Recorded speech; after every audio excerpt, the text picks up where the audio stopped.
no one knows what's going to happen more in the NFL draft. No one, Trevor Sikkema, Pro Football Focus lead draft analyst than you. So that's why we have you on the CHGO Bears. I appreciate it. No pressure. I feel like I'm going to lose people money now, so I might get some bad tweets if things don't come to fruition. No. You killed it on NFL Network, man. Thank you. You're a rising star, my friend. Thanks, dude. Congrats, I appreciate it. It's good to be with you guys. We're super happy to have you. So who is your number 2 running back in this class that maybe could end up with the Bears? Because the Bears need a running back. Right. At some point, I think they'll take one.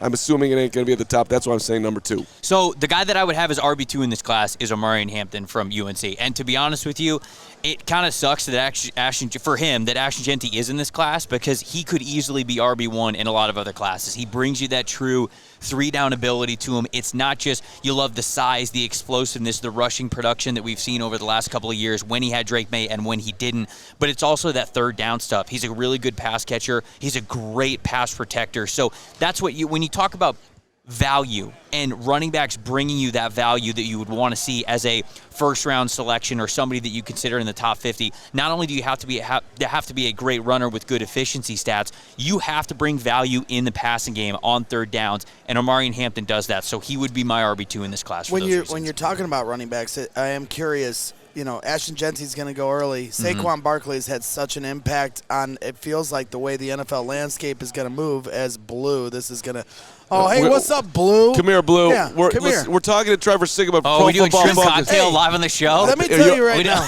I mean, I don't see how we can turn it down. Let me tell you right now, Blue, you're a bully. Every time I'm around you, you're always doing something, Blue. Getting physical. Blue. Yeah, exactly. I know what you're up to. I'm privy to your nonsense. I respect your game. You're the being GOAT, Blue. Cheers. You're my guy. Cheers. You're my boy, Blue. Cheers. Damn it. Cheers. Cheers. Thank you, Blue. Oh, you guys are going for it right now. I'm going to wait, but that's cool. I like that. I like that dedication.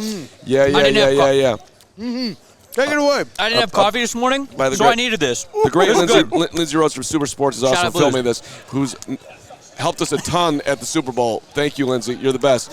All right, you guys keep going. I'll talk about. Oh no, let me dial it up now. Okay, you dial it up. I mean, my question. I feel like I'm on Hot Ones right now. Yeah, you're good. Oh, I am definitely. My eyes are watering. That was great. Woof! That was great. Thank you, Blue. So going back to the running back class. Yes. And the Saquon Barkley impact.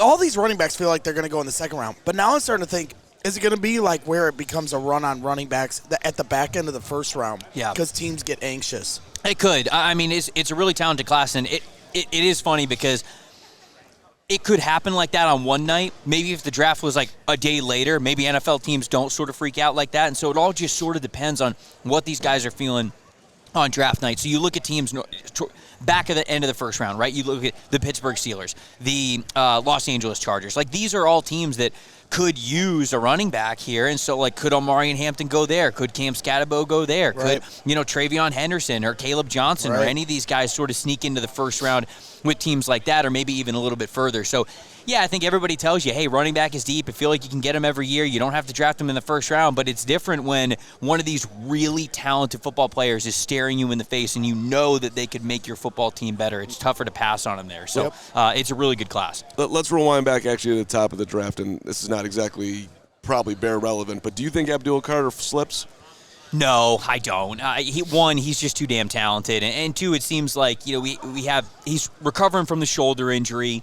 Now he's got the foot injury, but it seems as though he's not going to have surgery on that. As long as that's not sort of just agent speak and looking at things through rose-colored glasses, I really don't think that he's going to fall. And another reason why I don't think he's going to fall is because I think there is 2 elite football players. If you're going to use the term generational talent, there's only 2 in this class that I actually think fit that billing, and it's Travis Hunter and it's Abdul Carter. So you don't just, pass on a guy like that very lightly. So, no, I don't really think he's going to drop. I like Elijah Huzzie more than Travis Hunter.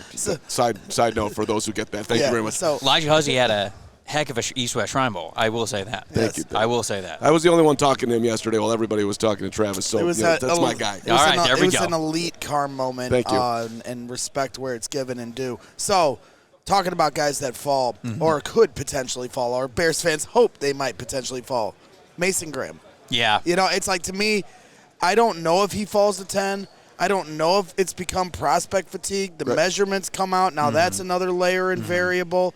He's very talented. To me, it feels like he's a top 5 talent. I'm curious for you if you think there's any possibility that he could fall to 10 of the Bears. I think he's a top 5 talent in this draft, but the answer to your question is yes. I think that it's becoming more realistic that Mason Graham could get to the Chicago Bears at number 10 overall. And the reason why is because you look at his measurables, and they're not ideal for a defensive tackle at the NFL level. It's less than 15th percentile when it comes to his arm length, less than 15th percentile when it comes to his weight. I think it's different when you watch his film at Michigan, and they list him at 6'3", 320 pounds. You go, okay, the twitch that he plays with, how he's holding the point of attack, all of that as a 320-pound guy. And now we look at him at the combine, and he might have lost a little bit of weight from the combine, although he's not working out, so I'm not sure how that comes into it.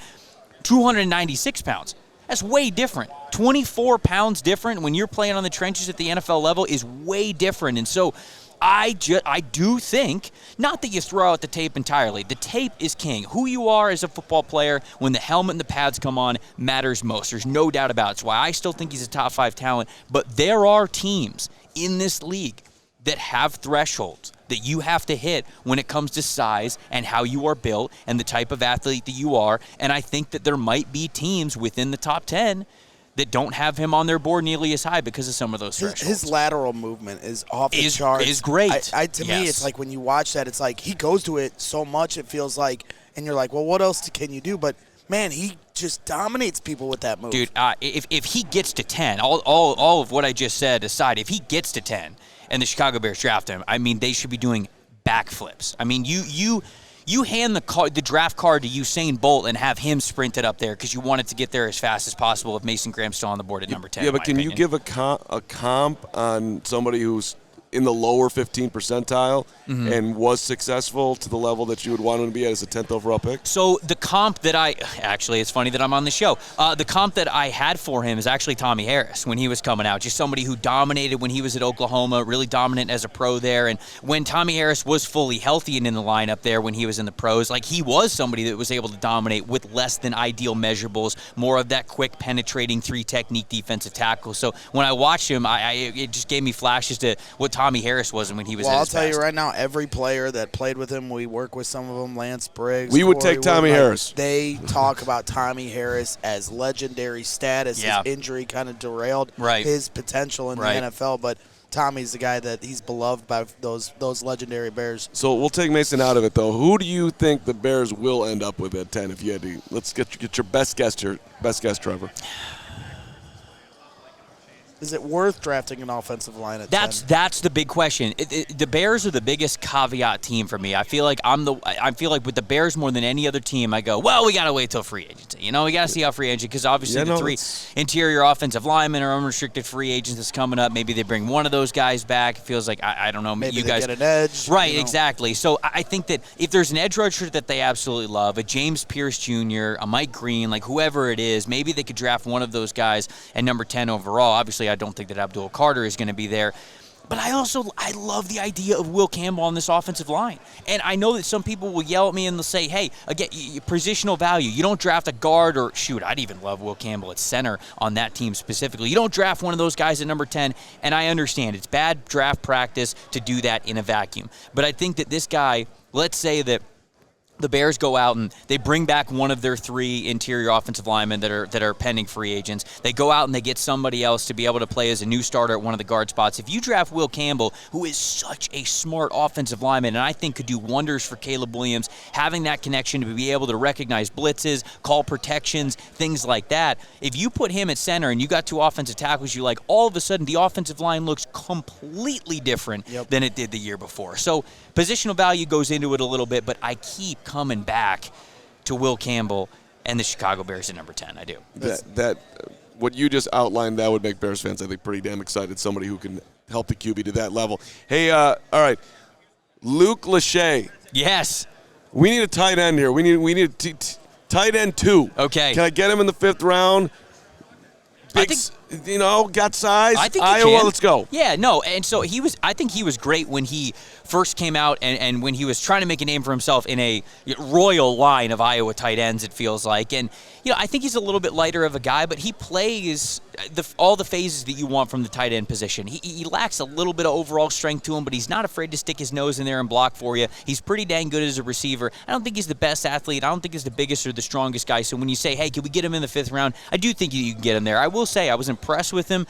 I didn't love this past year from Luke Lachey, but I was impressed with him when he was at the East-West Shrine Bowl practices. He was able to stand out a little bit in the 7-on-7 and the full-team scrimmage drills, and so he was able to showcase some of that natural athletic ability, and obviously, he's got quite the athletic family that he's coming from anyway, so I think, somewhere around that 5th, 6th round pick makes sense for Luke Lachey, so you could definitely get him with the Chicago connection there. Just want everybody on the board. That's going to happen. This is my dark horse. Well, hey. And he's out here predicting it. Yeah. I love it, and while we're, getting off some of the surface level, flexing on our audience that we're doing our homework here at the NFL Combine. Yeah. And talking about maybe needs that aren't necessarily top priority. Mm-hmm. Wide receiver. Mm-hmm. I was talking with Xavier Restrepo out of Miami. Yeah. I like watching what he does on tape. Twitchy. I'm curious your thoughts on his fit in a Ben Johnson offense. Oh, I think that the fit is very easy to see because he even talked about when he was at his podium section earlier today, Xavier Restrepo, that is. Somebody asked him, like, hey, who are some of the wide receivers that you like watching? And he didn't I think a lot of wide receivers just get asked that question because it's an easy one.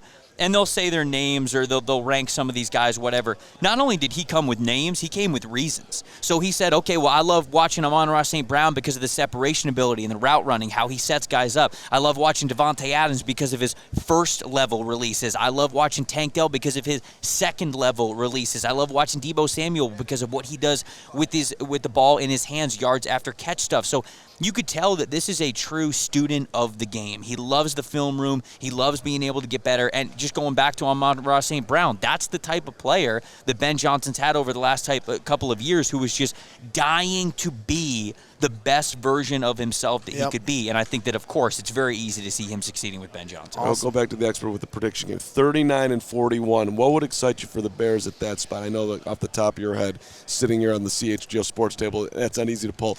But you're a pro. Yeah, honestly, I've made this mock draft pick before, and some Bears fans don't like it. I know because running back is taboo, whatever. Cam Skattebo at one of those spots. I would love the Bears to get Cam Skattebo. He is, to me, just such a workhorse back. I think that everybody's, for some reason, we got too short-term of memory here. And when we're talking about the most talented backs in this class, a lot of people, with all due respect, say guys like Ashton Jeanty, Omarion Hampton, the 2 Ohio State guys, Travion Henderson, Quinshon Judkins, Caleb Johnson, whatever.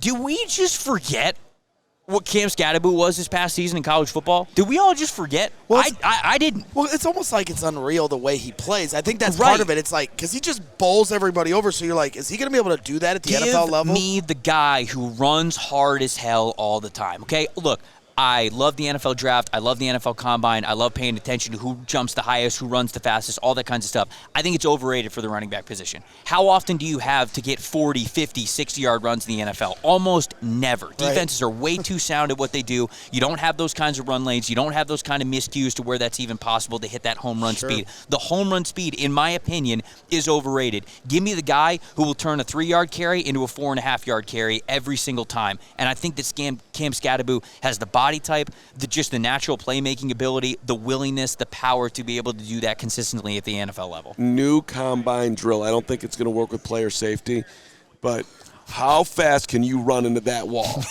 like you have to have a craziness. Like, I need those guys.